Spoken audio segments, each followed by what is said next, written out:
So you talk a lot about learning about yourself through doing hard things. You've done a lot of really hard things. What have you learned about yourself in doing those things? Well, first of all, doing hard things puts you in the position where you're able to operate at that higher stress level. And everyone operates differently. Just like if you're going over a deal, you have your parameters that you set for whatever investment before you get into it. But then once you're in it, things get a little bit convoluted and distorted. Being able to operate in that space more often and in higher pressure scenarios makes everything else in life a hell of a lot easier in regards to important decisions, family loss, relationships breaking down, pillars or levers in your life that you used to have as something to lean on sometimes when they go out. Putting yourself forcibly into uncomfortable scenarios and discomfort helps you in the times when you can't decide to be in that scenario. But what have you, Rob, learned about you, Rob, in the shit you've put yourself through? I'm really good at operating in a high stress scenario in just day-to-day life, whether it be the military or operating a team going from Mexico to Canada. I've also understood that for investment risk threshold or stress tolerance is a lot higher than other people. And we've talked about my business before. It is very high levered. The returns are great, but it's also other people couldn't stomach it. So it's almost like you're addicted to it, like you seek it. I kind of do. Some people will say that. It's like some people will call me a masochist or kind of crazy, but I do seek that out. Yeah. We were talking about in the past, I went on a gambling streak in Vegas for a month and a half. I didn't need to win the money. I didn't need the money in general, but that itch to do something very difficult or very stressful to put myself in that scenario is something that I do seek out from my prior life in the military. But you didn't just go on a gambling streak. You were very tactical. Tell me about how you took on Vegas every single day for a month and a half or 2 months. Okay, pre-story, I was living in a van. I was in it at that point for 6 months. I was in Vegas. It was wintertime. I couldn't really go anywhere else. And I was watching these guys called Bussin' with the Boys and a gentleman called Dana White. He owns a UFC. Bussin' with the Boys have a podcast, and they like to gamble a lot. And they have this theory called the tunnel of chaos, where essentially you keep on raising your bet until you eventually get what you want. So if you want $100, you start with 100. If you lose, you go to 200. If you lose, you go to 400, et cetera, et cetera. And based on blackjack odds or baccarat, whatever you want to play, it's almost impossible for you to lose 8 times in a row. So if you're able to bankroll the 8 times, you're going to make it out 99.0 or 99.97% of the time. And I would just keep on repeating that. But it also gets kind of stressful when you're on hand 6 and hand 7, where you don't know if you're about to dump 10 grand into an abyss that you won't get back. But doesn't it matter how many decks are being... It does. If you're at a table that has 8 decks and it's being shuffled by a machine, I wouldn't do it that way. I would do it double deck or less. The higher you bet, the more favorable games you can play. For example, most likely you're not going to find a double deck in the middle of an evening in Vegas, especially on the Strip, just because it's a lot lower odds for the casino. You'll find massive decks, electric not card counters, but card shufflers. Compared to if you're playing baccarat, for example, which is a very even game, the minimum bet usually is $200 to $400 for baccarat at almost every casino. At least that I used to go to. So you would go in the morning with $100, and what was the goal? What did you want to walk out of there with? So essentially, I would wake up every morning, 5:45, journal, throw on some hype music, and then go into the casino at 6 like a complete degenerate. And I would go win my $100. I would then go to the gym, work out for an hour and a half, take the $100 that I won, go to the casino, restaurants that they had. Usually a steak and eggs would be in favor. Have the steak and eggs, hang out, do a little bit of work in the van, and then I would go out on the trails for the rest of the day. So your morning routine was wake up, journal. What kind of hype music are you listening to before you go gamble in a casino? Usually some rock or some Ride the Lightning kind of style. Get myself amped up. Like, hey, I could lose, X amount of dollars this morning. Get myself a little a little edgy. I think people do chase that. I think gambling's an extraordinarily addictive thing. I do not recommend it for anyone. However, it does get you that rush. I'm kind of yeah, I love that. When I would think through like going to a casino and gambling, I would think of like Mozart or like something like very like surgical or almost like serial killer-esque. Like I need to go in there, I'm on a mission, I'm going to go do my thing, and then I'm going to get out of there. So you literally put $100 down. If you won that first hand, you were done. Yeah, they didn't really like me much for that. A lot of people will be like, "Oh, I got gifted this by the casino or gifted that." Even if I was doing $5,000 to $10,000 hands, if I played the way that I was playing there, most likely they wouldn't necessarily be about giving me free stuff because they know that all I care about is just showing up, winning, and leaving. If you're there, the longer you're at the tables for, the more they're going to reward you because the higher their odds of winning are as a casino. Right. Even if it's 0.5% difference on your odds, you'll eventually lose over long term. So you like literally created this chaos, this manufactured chaos to just kind of feel the stress and the anxiety that came with it. Yeah. And that's what you do too in the ultra space. I do.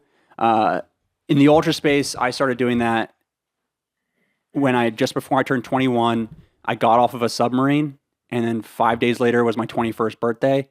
So I signed up for a 50K the day after my 21st birthday, mainly because in my past, I was in these selection programs in the Navy where you'd work out all day, you'd get quote unquote beaten every day, and your life would suck, and it was really hard. And I grew a lot, and I was like, now I'm on this team, life's easy. Let me try manufacture that again where I'm able to grow. So I showed up to my first 50K, trashed, drunk, having a good time as a newly 21-year-old. It was a night run. So we started at 6 p.m. I didn't finish until 1 a.m. I finished hungover, delusional, battered, and I made that more of a routine. And I did about 6 ultras without training before I started to really dive into it and see what I could really do. What did you see in that first 50K that made you go for another one?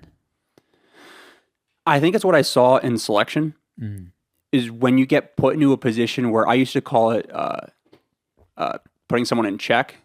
So as if you're playing chess or if they're going to checkmate you, that in selection, they're trying to put you in a position to quit and to see how far you can push yourself. And there would be times where I'm sitting there, I'm like, if they do this or if they do this, like I got to figure out how I'm mentally going to figure it out because that would obliterate me. So being able to put yourself in a position of, okay, I can't feel my legs. We're 22 miles in. I'm hungover. There's 9 miles to go. Like, can I finish this? I told people I'd do this. Am I going to be the one to do this? Is there ramifications afterwards? Am I going to get injured? All these things are going through your head and you're able to operate and figure out how you perform under that stress. Where's the line though? So 50K, you've done 100 miles. Like what's the most you've done? What's the line? The most I've done was a little over 300 miles. It was 323 in the middle of July through the mountains of Utah. There were 64,000 feet of climbing, 65,000 feet of descending. I did that in about 5 days.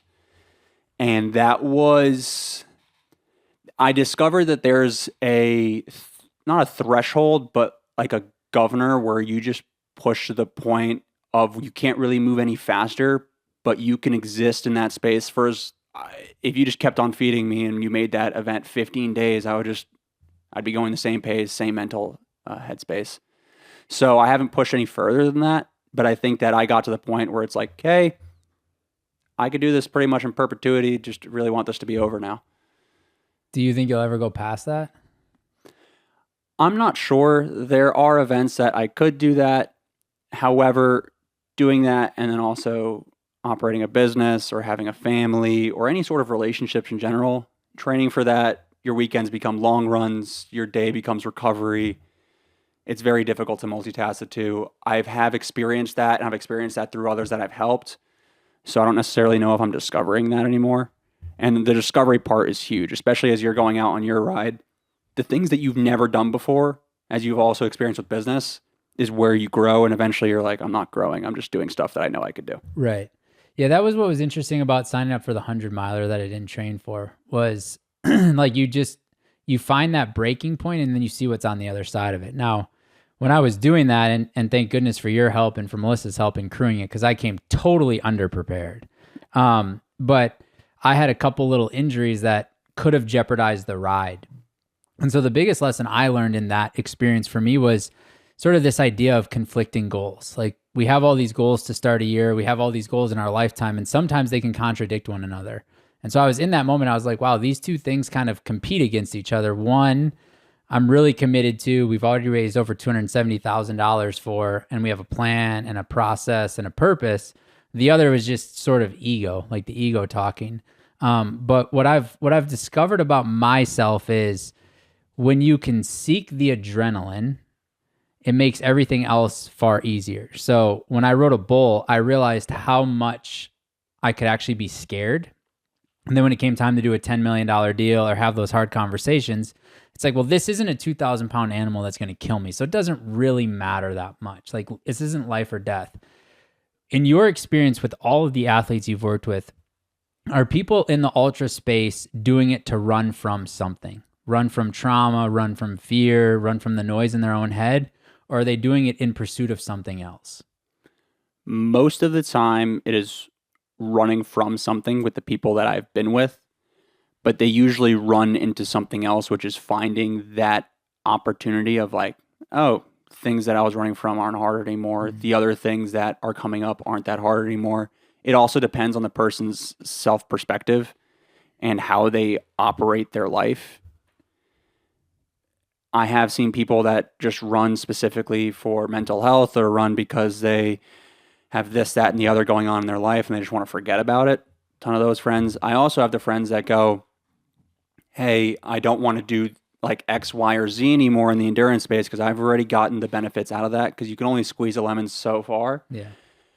And they operate in the more of, I need to do something to optimize the rest of my life space. Yeah, it's like you look at what Alex Honnold or whatever his name is, free solo. You're like, okay, now what else am I going to do? And now he's free soloing a skyscraper. You're like, okay, at what point do you go, okay, I've done all that there is to do in this space and I don't need anything else?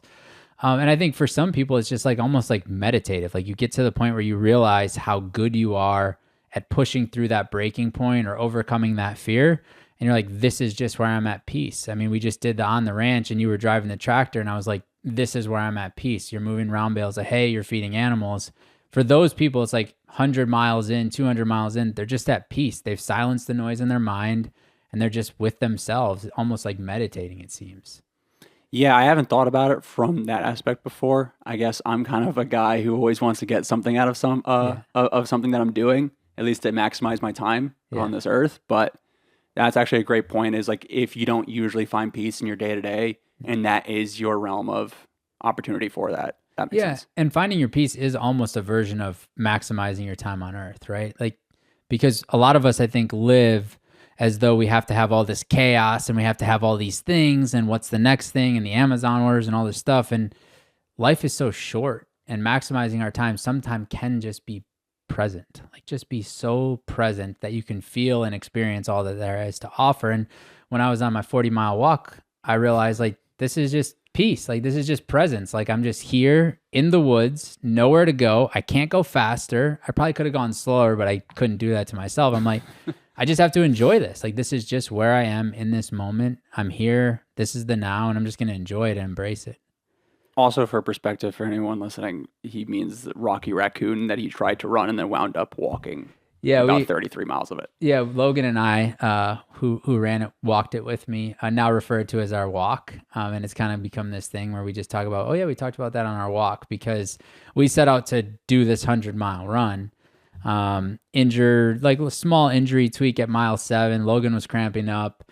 And so it ended up turning into just a long, beautiful walk in the woods, which was still great. It's still beautiful. And for anybody that hasn't done the 100-mile race, even if you can't finish it, go do it, just because the community that was there was so incredible. I mean, everybody that passed me, because I didn't pass many people, but everybody that passed me was like, hey, good job, man. Hey, keep it up. Hey, good job. And, I was like, I was having the time of my life. I was just whistling. At one point, you gave me those walking poles, which I couldn't figure out how to use, so I just collapsed them. I was just twirling them on the trail, just having fun, just going for a little walk. But, it's just finding like the courage to start, I think is oftentimes where the good in life can come, is just having the courage to start. And you've seen that with the run across America. You've seen that with 2 runs across Texas. You've seen that with setting the world record, which you're going to go back and beat in Antarctica.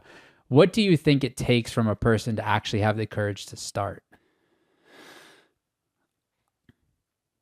I believe it takes consistency in that effort. So it doesn't have to be a massive start at first. It could be starting with making sure you make your bed in the morning or eat breakfast if you don't like to eat breakfast, but you want to, and all these small efforts and pursuits, which will then make the idea for you personally to start on a bigger effort a lot less effortful, for lack of a better term. And then once you're that person who understands like 3, 2, 1, go, you don't have to dwell on things. You get a good amount of facts, not overanalyzing it, understand the opportunity and take it. So what I hear you saying is it's almost like your day zero mindset of like, these are the standards, we uphold the standards, and this is day zero.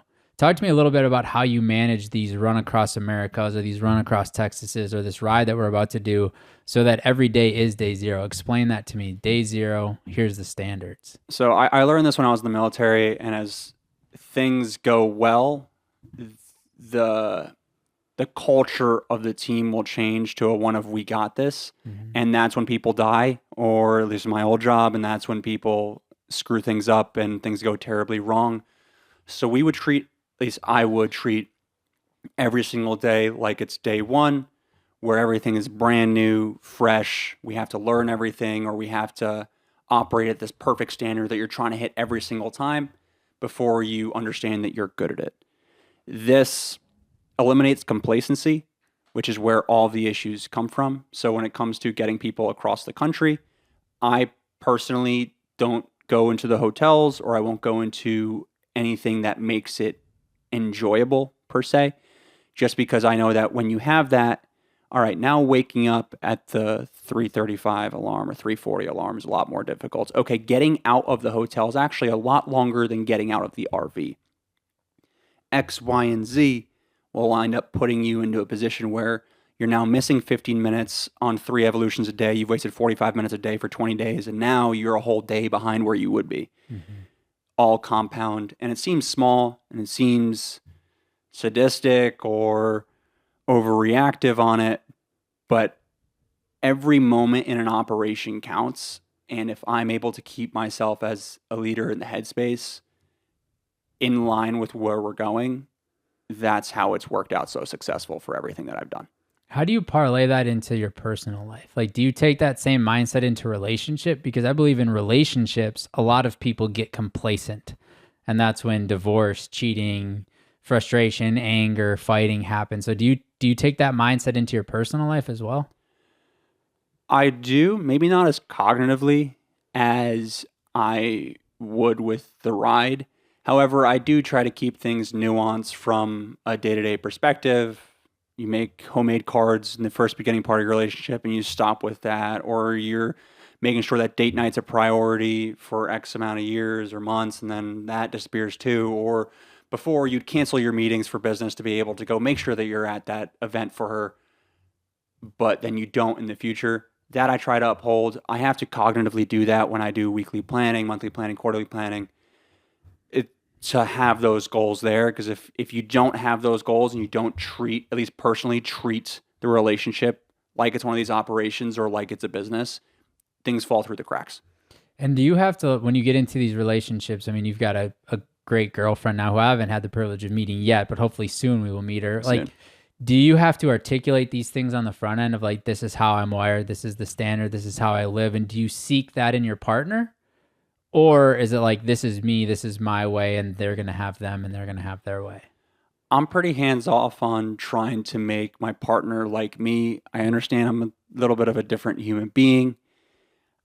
I think that most partners I've had, including Charlotte, understand the more that they know me, that I do prioritize lots of things in life. So if somebody wants them to be the number one priority all of the time, it's difficult for me because there's other tasks that do require a lot of effort. For example, in the Navy, where I used to work, I was a Navy diver. I worked on a SEAL team as a support crew. there was a 95% divorce rate. And a main reason for that is when you're operating at that high of a level, it's very hard to be able to split yourself between two things.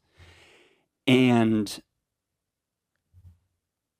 I'm making sure in my personal life that I don't get to that point of, okay, the business is now more important than the relationship. Okay, the fitness is more important than the business and the relationship. Being able to split up and divvy up those things is a challenge. I'm not perfect. Sometimes I mess up. Sometimes I'll forget things. Right. But writing stuff down and keeping track of it like a business does help in regards to my relationship. Yeah, it makes sense that a lot of this framework comes from that discipline in the Navy. I mean, if you're a Navy diver, you're likely starting on a submarine. If you're on a submarine, you're likely there for a long time. I mean, we were a little bit blessed. I'm not going to say I'm like a submariner. We would fly into a neighboring island and then get onto the boat. The people on the boat would be there for 6 to 9 months. The longest I ever went was 42 days, 43 days. When you say boat, submarine or above? Submarine. Yeah, I've never went on an above ground boat. Yeah. So like, let's be real. It's not a boat. This is below water, dark seas. Yes, there was 2 boats that we used to go on. One was a Boomer, also known as a GN, and the other one was a Virginia class, which is a fast attack, I think. If I've messed that up, I apologize, everybody. But yeah, one's a bigger boat, one's a lot smaller boat. And the smaller boat, we would, like the distance that we are between each other right now is the maximum distance that you'll be away from somebody at all times every day. For 40 days. For 40 days. And you sleep on that. Sleep on that. You eat on that. Work out on that. Work outside of that. Yeah. And then come back inside and hang out. Correct. And every day you treat it as day one. For that, every day I do treat it as day one. There's also other things that I learned from those deployments, like giving yourself a mini routine. Everyone has their morning routine nowadays, and I don't think it's hogwash, but I do think having an hour and a half morning routine might be a little silly in regards to time optimization. But if you have a 5-minute, like, hey, I wake up, I turn this song on, I go write in this journal, I go take this supplement, and essentially involving all of your senses. So like your cognitive function, you're hearing something, you might be smelling something, you might be tasting something.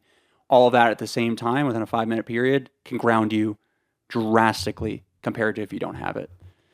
Yeah, that's one of the things you encourage the crew to have on the ride. Like we're going from Mexico to Canada, 13 days, 6 states, many different cities. And that was like the first thing you said is like, you have to have a routine, something to ground you. So what is yours? It's wake up. I would do wake up, liter of water with an electrolyte, maybe a little bit of a snack if it's there, usually not. I'll journal.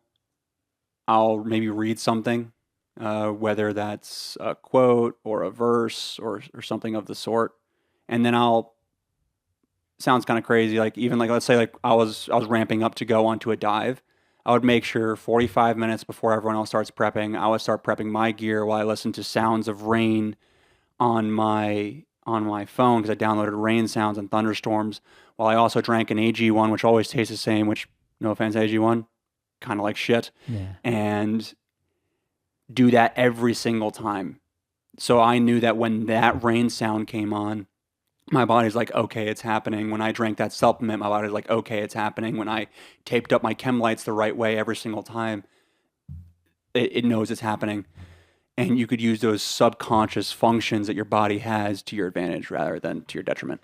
And the rain sound, because when you're on the submarine, it sounds like rain, or where did the rain thing come from? Well, you won't hear anything of nature ever when you're underwater. So just the rain sounds makes it feel like there's something there that's not just metal and water. That's crazy, man. I would have thought it'd be like birds chirping, wind blowing, like a beautiful, but you were just like, this is a sound that I can use to train my subconscious mind, that when we hear this sound, it is go time. Sure. It's time to be prepared. And or for example, when I started I had a real estate portfolio in the past, small one, but if it was late and I knew I needed to work, I had a certain scent candle that I would light, and I'd go put on my Asian lo-fi hip hop playlist that I would always play, and I'd wait. Asian lo-fi hip hop it's a playlist on Spotify. What kind of music is that? It kind of sounds like you're in Japan, but with like a little bit of techno in there. Okay. But like low. Like quiet, or no? It's like lo-fi is like a category of song. We can listen to it afterwards. But That with 2 Nature Valley bars, the green ones with the crummy ones. Yeah. And when I do those 3 things, like I know I'm locked in until 3 a.m. Till you have, yeah, till Yeah. you're done. So then you come back from the Navy, you start doing these ultras, you buy a van, start living out of this van. What was the transition for you like going from the Navy, this routine, these boats, which are submarines, which I still don't know why you call them boats. I mean, like you're under the damn water. What was that transition like now to civilian life? I had a little bit of a rougher time for multiple reasons. So I got out of the military and I was dating this girl. She lived in Tampa. So the plan was I was going to leave the military, move to Tampa. To move to Tampa, I wanted to sell off my portfolio. So I sold all of the real estate before I moved to Tampa. Got to that place. 2 months later, she had been cheating on me the whole time. Now I had lost a few what I call pillars in my life. So like, let's say you have fitness, family, your business, maybe your job, and all these different things you can lean on. Yeah. So I lost my job in regards to Navy diving. I had sold off my business in regards to all of my real estate. The relationship is gone. All of my friends and personal life is gone because I left them all in Virginia Beach. All these different things happened at the same time. Not a very good scenario that I put myself in. So it was difficult at first. When that happened, I reached out to a mentor of mine, shout out Anthony Vincino, and he's like, hey, we've always talked about how you wanted to travel around in a van. You have capital, no responsibilities, which most likely you won't have again for the rest of your life. So take that opportunity. Went to Europe for a month and a half, came back, bought a van, and then started traveling around in the van. When you were in that dark spot, you had lost your pillars, as you said. Did you have the routine that you were still doing, or did you lose that routine? It was more difficult to stick with it, Yeah. but fitness, as people say, they're running away from something. I got pretty shredded. I almost beat this like 8-year record on one of the hardest trails ever called Altavia 2 in the Italian Dolomites until I almost slid off a glacier and died. Side story. I would journal rigorously to be able to work on those things that I had going on and to make sure that I put systems in place for that to not happen again. Fitness became a staple. Also, travel and discovery of other cultures in different ways was an interesting position I put myself in. I went to Europe and I specifically didn't want to learn any of the languages so I could be in this isolation state like I was in the submarine, but without actually being isolated. Mm-hmm. So like I would talk to somebody maybe like once or twice a week in English and everything else is kind of communicated with my hands. That was an interesting like perspective opener. But yeah, it was difficult to follow the usual routine. I leaned on heavily journaling, self-improvement, and fitness. Fitness. You just kept running. Yeah, I did a lot of mountain climbing. So that trail in Italy is 92 miles with 46,000 feet of climbing and 45,000 feet of descent. And it is one of the hardest trails, I would say, in the world, in the Italian Dolomites. And I didn't really prepare for it logistically as well as I should have. I had an Amazon headlamp and I'd never used ice crampons before on my shoes. Didn't have them on right. It was about 400 feet up a climb, up an ice glacier at 2 a.m, about halfway through. And I slid and almost slid off the side of a cliff. That would have been a 2,000 foot drop and then got stuck on this rock until morning and almost froze to death. So that also is another self-discovery Wait, activity so you slide off the side of a mountain. You're sitting on this rock, freezing cold. Yeah. What did you just sat there? I waited until, because the headlamp wasn't good enough to actually see where to go. And it's an ice sheet it was about an 1,800 foot mile, which for anyone who knows trails, it's very steep. You're pretty much climbing at that point. I couldn't do anything. And then the next morning, some French dude showed up and looked at me like, why don't you have a pickaxe? I'm like, because I showed up here without the right preparation. What did you think in those moments? You just sat there with your thoughts? Did you fall asleep? No. Another thing that my time in the military and just operating in harder conditions is that when you're in that position that you did not ask for, you operate, right? You know, okay, I'm cold, put on all my layers, make sure that I have everything on possible, get into a warm position, pull all of your warmth in as you can, make sure that you're eating to be able to generate heat, make sure that you have enough water. Like, you don't just sit there, feel sorry for yourself and not get something done. Anytime that you're in that position of, oh, this sucks, whether it be business, whether it be a relationship, don't sit idle. When I was underwater, one thing that I got taught is never sit idle, because when you do, someone dies or someone gets their hand crushed or someone gets lost. If there's something that's going wrong, any movement is better 99% of the time than no movement. So you just had a plan. You just went back to your plan, went back to your standards and said, get on all my layers, stay warm, keep myself present, keep myself aware. And when the opportunity presents itself, I'll get out of the situation. Yeah, exactly. I just had to wait like 3.5, 4 hours until sunlight. Just nothing. It's pretty cool. There was a nice moon out, could be worse. I could be like freezing in a different place that's not the Italian Dolomites. Yeah. Or that mindset of like, it could always be worse definitely does come from when you do a lot of hard activities, as you're talking about. It's easier than bull riding. It's easier than mile 80 of the 100 miler. It's always... The thing about bull riding is it's 8 seconds. It's a hard 8 seconds. I mean, but like once the gate opens, it's over. Like it's easy. You just hang on. Okay. Now, I mean, if you rupture your Achilles doing it, then it's a long 9 months. Like, then it's a hard 9 months. But like in theory, like sitting in the chute was the scariest part, because you're just like, okay, what's gonna happen? Once the thing opens, the adrenaline kicks in, and it's like, it's probably like you leaving the sub, right? Like when you're sitting there prepared to go on the mission, you're like, okay, thinking through everything, what could happen, what do I need to do? But once you're on the mission, adrenaline kicks in, your instincts kick in. It's just like you're executing, you know the plan. So you do this crazy journey, almost die, sitting on a side of a mountain in the freezing cold, come back to the United States, buy this van, go to Vegas, start doing your crazy gambling streak. There's a little bit of in between there, but yeah, I eventually went up there.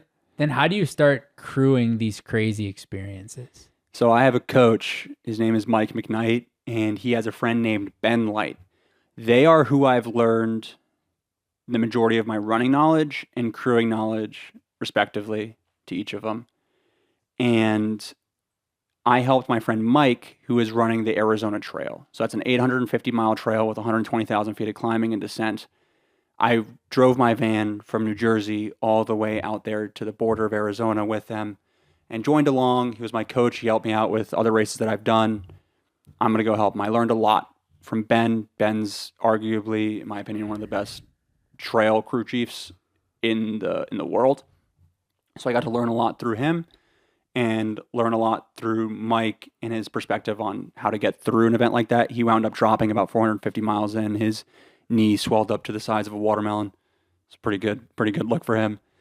So after that, I wound up hanging out in Vegas. I was helping Ben crew these 3 girls at this race called Jackpot Ultras. They were doing a 48-hour. He's like, hey, crewing 3 people kind of sucks. I would love to take it in shifts. I came out to go help him.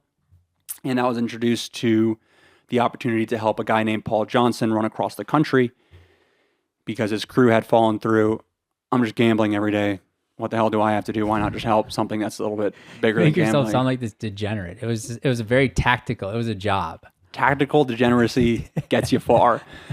No, just kidding. I sent him a DM and I said, hey, I'm pretty good at this whole crewing and running thing.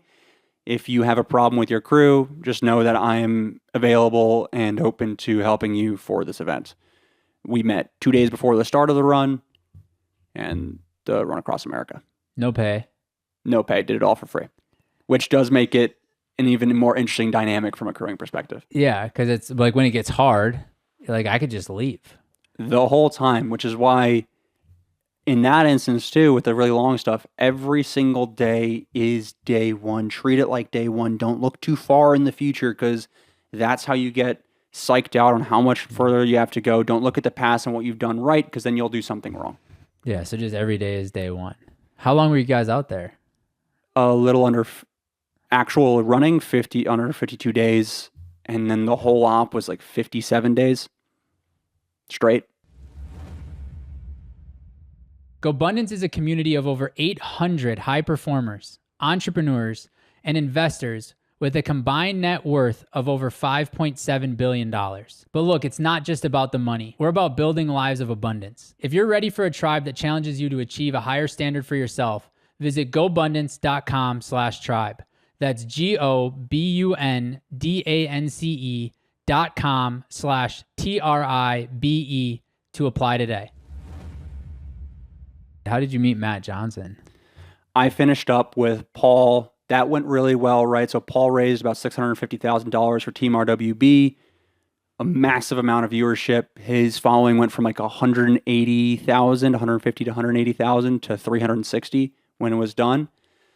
So a lot of eyeballs on how did Paul get this done. People thought it was impossible. He didn't get the goal that he wanted to set out for, but he did get the 5th fastest time across America ever.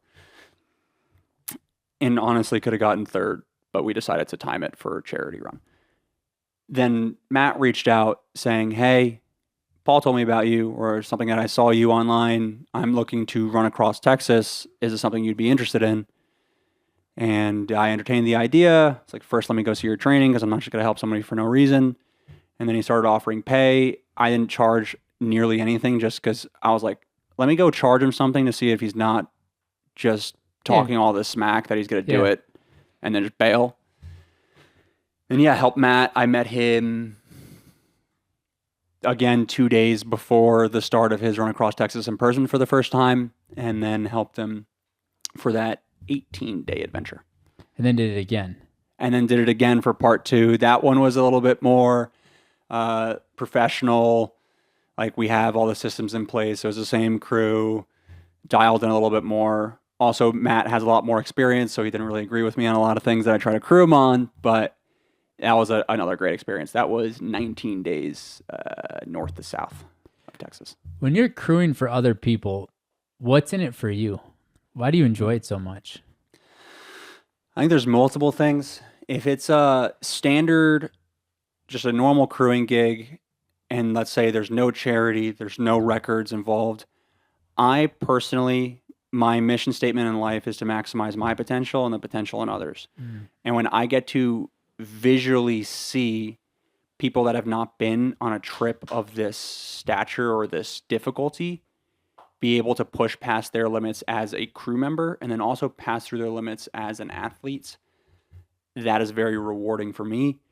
On top of that, if there's a charity part involved, which I do have the tendency to act like it's not happening when we raise a lot of money, just so, again, treat it like day one, don't get complacent. And then also, if there's a record involved, I enjoy the idea of being able to be a part of something that is so incredible. For example, Paul wanted to go break the record for Across America, or Matt being able to break the record for Texas, or for you're raising $1 million, and we're actually directly involved in being able to help these communities that are overlooked. That gives me a whole nother avenue of satisfaction, gratification from the event. Yeah, I think it's weird how the world works, where like the path we need to take kind of is laid out in front of us, and then all we have to do is have the courage to choose it. And when I came to run with Matt, when he was doing it the second time, I got to meet you, and you were like a drill sergeant. I mean, Matt and I were just sitting there talking, and Matt will tell stories all day, and he's an incredible storyteller. And you're like, all right, dude, let's go. We got to go. We got to get to the start line. And you're like, okay, great. We got to go. Nope. You got 2 more minutes on this snack break. Then we got to go. Like, you were just dialed in. And I remember getting back in the car with my team. I was like, man, that was such a cool experience. Like, this group of people are out here in the middle of nowhere, Texas, doing something for a cause greater than themselves and suffering on purpose. Like, crewing is not this glamorous thing where you're staying in a 4 seasons. Like, you're working 16, 18-hour days. Most often, you're working longer than the athlete is because you have to prepare beforehand, and then you have to clean up and prepare for the next day afterward, and the athlete is kind of resting. Like, this is not a glamorous job by any stretch of the imagination. I was like, those guys are doing this for a cause bigger than themselves. It's like, what the hell could I do? And I remember the first thought I had was like, well, I'll just ride my bike across Texas. And I looked in the mirror, I was like, what a coward. That guy just ran across Texas twice. Who am I to get on a bike? Like, that's weak. And so I was like, well, what if I rode my bike from Mexico to Canada? And like, I could feel a tighten in my chest, and I could feel like a pit in my stomach because I'm not a cyclist. I don't really enjoy riding a bike. I've never really ridden a bike. I had a bike, but it hung on the wall because it was purchased off of Craigslist, and I rode it once. And I was like, if it scares me, I probably should do it. I mean, I say all the time, it's like the magic we're seeking in life lies on the other side of whatever we're unwilling to do. And so I was just like, I remember telling Holly on my team, I'm like, I'm going to ride my bike from Mexico to Canada. And she kind of did what you did maybe with Matt at first. You're like, okay, cool. Like, yeah, you're just saying this, like whatever. And I remember reaching out to you and I was like, hey man, I've got an idea. You're like, sure, let's jump on the phone. I'm like, I'm going to ride my bike from Mexico to Canada to raise $1 million for underserved families. You're like, okay. Yeah. And I think there was a part of you that's like, he might be full of shit. And then I think there's a part of you that's like, maybe this is legit. And it was really cool because you're like, and I said, I'm going to do this in tandem with gobundance. You're like, well, that's really interesting because I was given the book Tribe of Millionaires before I went on the submarine.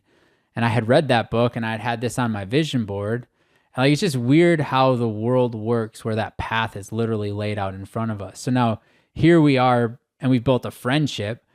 You know, I'm like, hey, I'm going to run this 100-mile race that I'm not training for. Like, I'm going to come crew. I'm like, no, dude, don't come crew. You're like, why not? I'm like, I don't really like asking for help. You're like, no, I want to be there. I want to help. I'm like, okay.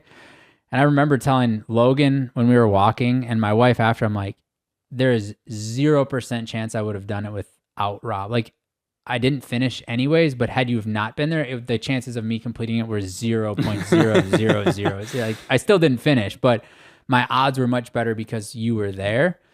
As we get ready to embark on this ride, what are you looking for in it from you? Like, what do you know you'll learn about yourself from this?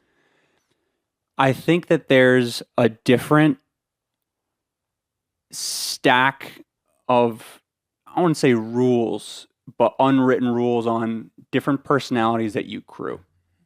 So I've been able to crew the influencer space. I've been able to crew the athlete space. I've never crewed somebody that has had massive success in other realms of life, and being able to work on that and tailor that to be able to be successful from a you perspective. Mm-hmm. For the crew, I've been pretty lucky where I usually either have my pick of the litter on who the crew is, or it's somebody who's had crewing experience in the past in some realm. So being able to take a crew of people who have not been in a situation like this and pushing them far past where they're capable of, mm-hmm. They're all going to be leveling up just like the same way that you're leveling up, just the same way that I'm leveling up, all in different avenues. So being able to see that in real time and be able to assess that daily, as before somebody would be stressed about something and you'll see the next day they're handling a little bit better. The next day I don't have to tell them, they just do it. Yeah. So the good news is what I hear you saying is I'm not an athlete, I'm not an influencer, and our team is a bunch of knuckleheads doing something we probably have no business doing. Which is the best scenario you could have for the most growth possible. Yeah, it's very different. It's very different. And I think that's what is most challenging for me about this experience is, and like no disrespect, not taking credit from anybody that's doing these hard things. Like Colin O'Brady right now is walking across Antarctica twice, but that's his job. Like he can literally prepare for that for months leading up to it, where every single day is like, I am solely focused on this thing. And it's still an incredible feat. I would never do it. That's absolutely insane. But I'm trying to prepare for this bike ride while also running multiple businesses, while also having a 6-year-old, a 4-year-old, a 1-year-old, while also trying to keep a happy wife and keep life at home, travel for business, do all of these things. And so it's been a really interesting challenge for me. And you've gotten to see it this last couple of days. Like, the days are really long and then I get home and it's chaos in the best kind of way. The kids are nuts. There's stuff everywhere. There's dinner on the table and it's a blast, but it's not my only thing. It's not my sole focus. And I think that's going to be the hardest part of the ride itself is the work's not going to stop. Like I still have the businesses I'm managing, the businesses I'm overseeing. They're not going to put pause because like, oh, Matt's riding his bike across the country. Let's just hold off. Everybody take a couple days off. And so like, it's going to be really interesting to watch how I'm able to juggle the business, the mental and physical of the ride, and then also incorporate this giving aspect, because I think what we're doing a little differently than maybe things you've done in the past is we're not just going to give to a charity that's doing great. We're getting the money and we're giving it to the people in these communities that are overlooked as we ride through every single one of them. And it's going to be a very unique scenario. It is most definitely going to be a scenario that I haven't been in at this scale. I do try for my charitable contributions that I do the things in person, whether that's I'll split it between, because when we're calculating our charitable or contribution to community, You have your hours that you're working, and you also have the money that you're putting in. I try to combine both, so I'll be able to buy the food, prep the stuff, and then also give it to the people at the other end. But I'm small scale. $1,000,000 is not small scale. Yeah. So it'll be crazy to see that drastic impact.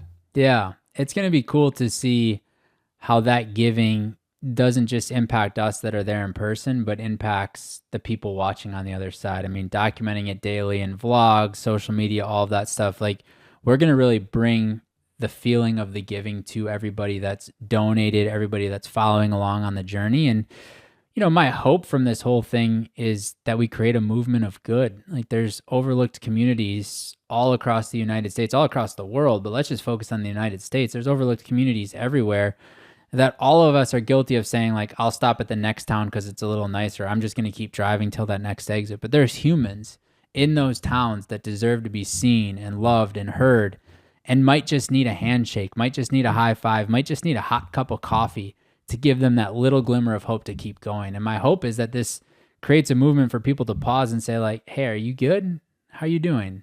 Oh, hey, let me buy that coffee for you. And just try to make a difference in the world. I mean, the world's a big place. We're only here for a very short amount of time. So why not try like hell to make a difference? Even if it's a little ripple, that has the ability to create many more ripples. That's true. And I just want to rewind really quick just to emphasize on what you can do from a ripple effect and butterfly effect avenue. I know you're humble, so if you don't want to include this, I understand. No, it's fine. But he kind of glanced over it before. You have a family of 5, including you. Yeah. And including your relatives as well that you're taking care of. You have 35 businesses that you're operating. I'm assuming you may go through an acquisition during this time when you're on the ride. Most likely. You have a ranch. You have your job of being a CEO of a group of 800 people that are looking for guidance and are all high-level folks. There are events happening for that group at the same time of the ride. All of these different things you are operating at the same time as doing something that people can't do in general. That level and volume will speak to a lot of these other entrepreneurs and a lot of other high octane folks that it is possible. And your ripple effect might have more people do this. So you are very humble, but the idea of you being able to say, I do all of these different things that are drastic and I still have time to be able to be successful in all of them is incredible to even put into a sentence. We were going over that the other day. Yeah, it's funny because last night after we had our team meeting all day, Haley and I had to go stop and pick up the barbecue for everybody to come over for dinner. And what was cool is like the team was there for dinner, but also my mom and dad were there for dinner. My sister was there for dinner. She's getting ready to go back to Africa for work. And so like huge family dinner, we picked up the barbecue. And when I went to pick up that barbecue, there was a man inside in front of me at the line. And he's like, hey, do you have a military discount? Like just probably 70-year-old man. And the young kid at the desk is like, oh, let me go ask. Come back. He's like, yeah, we do have a military discount. He's like, yeah, I'm Marine, Semper Fi. And he starts like wanting to talk about what he's done. And I could tell this man was so lonely. You know, the boy said like, is this for here or to go? And the man's like, no, it'll be for here. And like he had nobody else with him. And this was like a dead little barbecue joint in Dripping Springs, Texas. And I remember last night getting in the car with Haley and I said, you know, Rob talks a lot about how we're going to need to rest at the end of the day. I said, I don't think Rob realizes just how hard I'm going to go. Like that guy I will sit and have dinner with and have a conversation with and hear his story. And if that means I don't get to rest that night, then I don't get to rest that night. But I want to hear that story. I want to be present. And Haley just kind of laughed and she's like, yeah, I don't really know where you get all the energy or don't really know how you do this all, but it's going to be really interesting to see how you manage it while we go. And I think like, you know, all I want to say is like, we've all dreamed of living an abundant life, whatever that means for us. Some people it's financial, some people it's health, some people it's family, some people it's sand in their toes every single day and a warm glass of water. I don't know. But like, I've always dreamed of having a full plate, like just having a full life, having a healthy family, having a beautiful wife, never dreamed of a ranch, but now that we have it, I can't imagine my life without it. And I'm like, I have a full plate. Who the hell am I to complain about any of this? Like, I'm just going to be grateful for every single bite, every single day of whatever life throws my way. And now, don't get me wrong. There is bad days. There are bad moments. There are times when I'm like annoyed and pissed off and frustrated.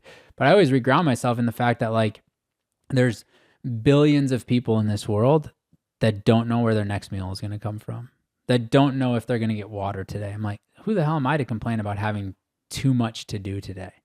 And as we go to embark on this ride, I think what's going to be fun is to watch who I become on the journey. I mean, I'm not a very outgoing, bubbly person. And so, I mean, I remember when Logan and I were just on our walk, we saw you at mile 9, which you told us was 10, which was a lie, but we saw you at mile 9. It's 7 in the morning, 7:15 in the morning. And Rob's like, hey guys, how are you? And like Logan and I are like, I'm like, my knee's shot. His stomach hurts. He's hungry.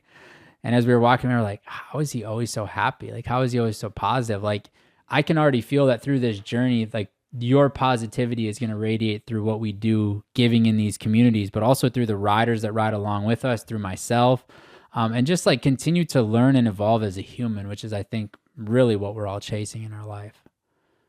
But we got 2,000 miles on a bike, and it's going to be a long journey, and it's going to be a fun journey, but I can tell you without a doubt, there is 0% chance I would actually be confident in doing this without your help and support. I mean, when we talk through those logistics, we talk through the planning, we talk through the preparation. I mean, you brought up something the other day. You and Jeff were like, hey, let's talk about security. I'm like, security? You're like, oh yeah, we're going to have this. So I'm like, I never even thought that anybody would think of robbing us, stealing the cameras. I'm like, you guys are so far ahead of where I would even think through that it's just fun to see the level at which people operate in their own zones of genius. And you've truly found yours. Thank you. I appreciate that. It's a joy to be able to get people to where they want to go in a space like this. Tell me about this run around Central Park. So I do help a lot of people out with their stuff, but I also still have my sadistic, masochist adventures. Essentially, there is this thing called FKT. You can call it world record if you want, but fastest known time was what FKT stands for. So if you're ever in the running space or the biking space, it's essentially your world record, quote unquote. The FKT for the most amount of loops ran around Central Park in one day was set before by this guy named Oz Perlman. He is a mentalist, pretty famous, American, New Yorker. Was really stoked to have that record, and he broke it from a very drastic margin. And then recently, another guy broke it. He's from the UK. Not saying anything bad about the UK, but at Central Park, it is a staple in our country. And my family's from around that Northeast area. My girlfriend lives in New York. I was running around Central Park, and I looked it up. I was like, I wonder who has the FKT. Like, who's done it? And I saw it was someone who's not really related to the area in the slightest. It's like if I were to go to the UK and I ran the fastest time across it, someone from the UK would be like, well, that's our country. Why are we not doing it? So I felt pretty patriotic and compelled to take that down. It is a moonshot at the moment. I will get it eventually. Will it happen on April 2nd with my first attempt? Likelihood? Not. ChatGPT says about 4%. But yeah, essentially I have to run 123 miles in 18 hours and 50 minutes, which is an average of 9 minutes and 6 seconds per mile on average for 18 hours and 50 minutes. Yeah, that's no breaks. That's no peeing. That's like you're literally going to have to eat, pee, like all of it's going to be running. I'll likely eat and pee or urinate while running, and then I'll only stop to poop throughout the whole time, which means that my moving pace will likely be something like a 8:45 to an 8:50, just because then I factor in the time for when I do have to stop. I also change my shoes probably once. Yeah, I'll probably change it at like 70. That's insane. What do you think is the thing that stands in your way from accomplishing it? Other than my fitness, people. There's a lot of people in the park, so having to move around that. If you think about it, if you move 1 yard over 50 times per lap, you have 20 laps, so now you're moving 1,000 yards out of the way. Okay, so now we're coming up on almost a mile of added distance, which means that the pace has to be even faster. So that's an issue. Weather could be an issue. Being able to get enough food down is an issue. There's a whole bunch of different factors in there, but people's a big one. And this isn't like a big event. This is no start line, no 8:10s. This is just Rob on April 2nd, Central Park. Yeah, I enjoy those. I enjoy races. Don't get me wrong. I have a mindset where even I have a 3-step mindset for how to get through difficult things during races. And step 1 is I know that we're all human and we all feel the same pain. If you feel the same pain I do right now, there's no way you're going to be able to last as long as I can. That's what I take for the majority of my run. That's what gets me through. So being able to do by myself, and it's like me versus myself, and like I know I could handle this pain. I don't have anyone to bounce it off of. Helps my mental. And also in general, for example, one day I fasted for 14 days straight. I just drank water for 14 days. 14 days? And I went from 204 pounds to 177 in 14 days. And I was injured. I couldn't do any of these difficult things or being able to maximize myself or learn about myself. So any of these personal endeavors that you go on, I use to be able to grow myself. When did the hunger stop? It didn't. Everyone kept on saying, oh, you'll lock in. Oh, you're going to reach the state of ketosis. It's going to be great. I was starving from essentially a day and a half in until the second I finished. I wanted nothing more. I had this garlic rosemary bread in the house. I would spend hours just sniffing it. I looked at Korean fried chicken I don't know why I had that craving. For like 4 hours a day, I would just stare at pictures of it. It was a very difficult mental task. It had nothing to do with the physical and an output. It was just like existing. And doing that, doing these runs, doing other endeavors with other folks, like this is how I grow a lot further than the age that I'm at. What do your parents think? My parents, after the military, nothing could be as, let's say, dangerous as that was. I mean, think about it. For people who don't know, essentially, I would dive off of the back of a $2 billion boat, essentially, in dark water, sometimes where we're training or sometimes where we're not supposed to be. A lot easier than just not eating food for 2 weeks. Mm-hmm. Also a lot easier than, at least less safer than that. So they don't necessarily, no, they don't care. They're just like, oh, Rob's doing some dumb thing. Nothing surprises them. No. It's amazing, man. It's truly remarkable. I mean, even when we got back from my walk in Houston, you know, we were going to bring the family out to the ranch, and you're like, oh yeah, I'll run there. I'm like, yeah, it's like 14 miles and very hilly. You're like, yeah, I'll run there. I'm like, okay. Like, there's a major highway. You're like, yeah, I'll see you guys there. Hopefully I beat you there. I'm like, okay. And like, you were gone. Like, I mean, we had like literally got to the house. The kids are like, let's go swimming. I jump in the hot tub with them, and then you're like, hey, can I go out this gate or that gate? I'm like, whichever gate you want to go out, dude. And like, you were just gone. And the kids are like, what's he doing? I'm like, he's running to the ranch. And my son Buddy's like, that's really far. I'm like, that's really far. And you just did it, right? Like, so you just, when you put your mind to something, you just go. And I think something you said earlier that really hits with that is like, start with the simple habits. Somebody hears this and goes, oh, I got to go run around Central Park as many times as I can in 18 hours. That's not where you started. You started with make your bed, make breakfast, have that 5-minute routine, that simple thing that we can all find time for. And then what I heard you say is like, you've built off of that. You've used that momentum to build piece by piece, brick by brick into the man you are today. So as you keep going through your life, the question I would ask you is, where in your life are you most flirting with disaster? Most flirting with disaster. I try to optimize everything. And I'm getting better at it now, but my entire generation, I'm 27, is all struggling with screen time issues. We just suck our lives away out of a phone screen. Mine, on average, about 3 months ago, was 8 hours a day. So, like, if I live for 90 years, I just sold 30 of them to a phone. I don't like that deal. So, that's one place that I'm flirting with disaster. Another one is, I had a lot of things on my plate that I was trying to do all at once, a lot of shiny object syndrome. I had the Amazon selling business. I had the race director, or the race that I'm hosting, so I was race directing for that. Also trying to start an experience business, but do I start the experiences business or do I scale this? I also have the girlfriend. I also have the family, and I wasn't doing good at any of them.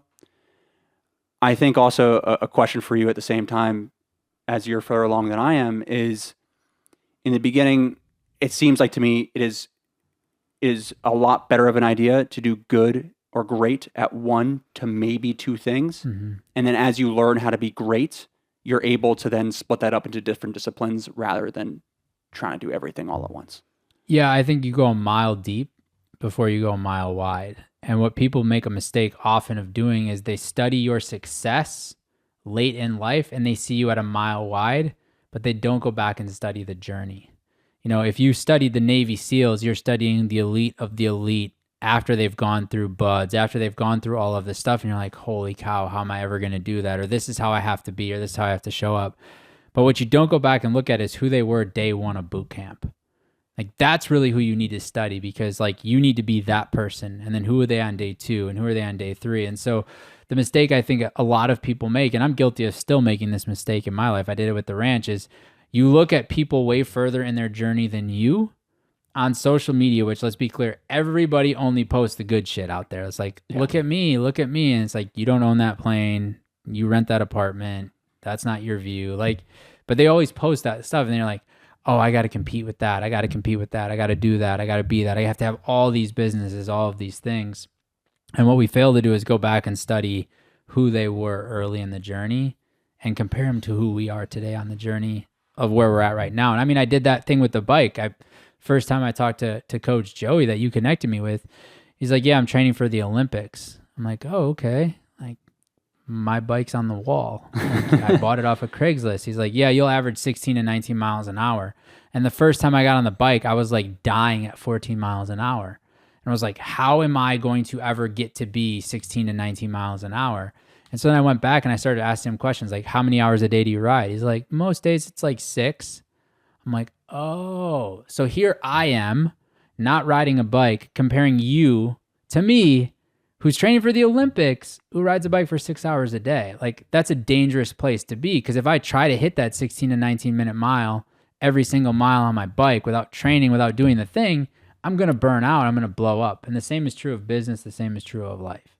So it's about going back and studying their journey, not their success. Because the success is only a very, very small slice of all of the hard work, habits, sacrifices, disciplines, failures, losses, bad deals, good deals, and that's where the gold exists. Yeah, that's definitely something that it took me a while to understand the concept of. Like even if when I'm at a gobundance event, or if I'm talking to you, I need to stop and understand. So we went over the things that you're doing all at once. Like, all right, I'm trying to start this events and race business. Yeah. I need to do that rather than, well, Matt's able to do this, or well, that person at GoBundance is able to do that, and that. Focus on the one thing that matters to you. Yeah.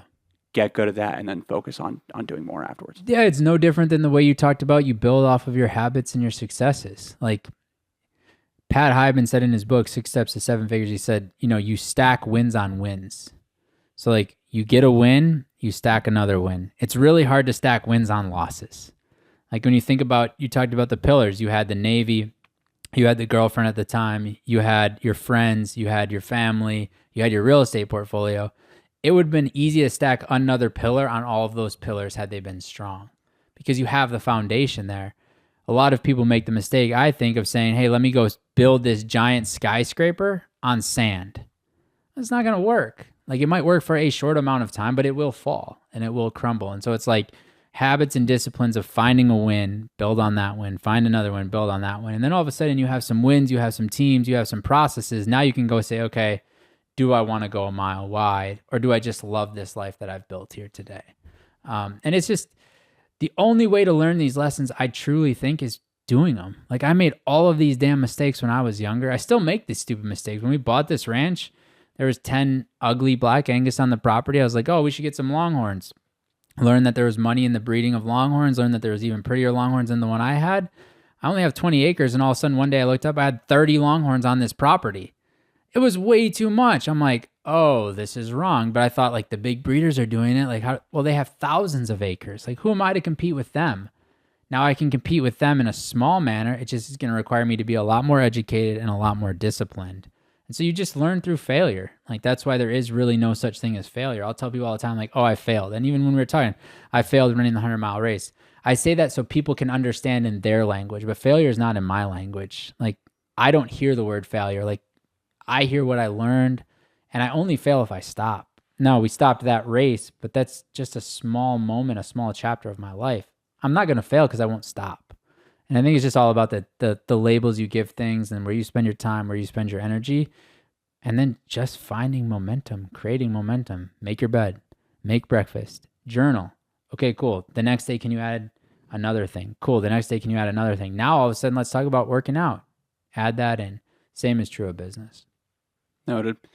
Yeah, definitely on that journey at the moment. It has been, it's also reassuring that for folks that do feel lost in what they're doing, everyone says, go find a mentor, go find a mentor.